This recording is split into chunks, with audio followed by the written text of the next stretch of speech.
O Allah the Almighty, Allahu Allah, protect me and guide me, Allahu Allah. خاوند کی ناشکری بھی کفر ہے، لیکن کفر میں فرق ہے۔ ایک حدیث میں حضرت ابو سعید خدری رضی اللہ تعالیٰ عنہ سے مروی ہے، جسے وہ نبی اکرم صلی اللہ علیہ وآلہ وسلم سے بیان کرتے ہیں۔ حضرت ابن عباس رضی اللہ تعالیٰ عنہ سے روایت ہے، انہوں نے کہا، نبی اکرم صلی اللہ علیہ وآلہ وسلم نے فرمایا، میں نے دوزخ دیکھی تو وہاں اکثر عورتیں تھیں کیونکہ وہ کفر کرتی ہیں۔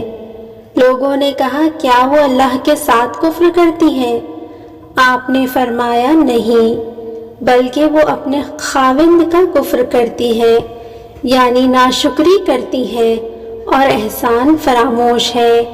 وہ یوں کہ اگر تو ساری عمر عورت سے اچھا سلوک کرے، پھر وہ معمولی سی ناگوار بات تجھ میں دیکھے تو کہنے لگتی ہے کہ مجھے تجھ سے کبھی آرام نہیں ملا۔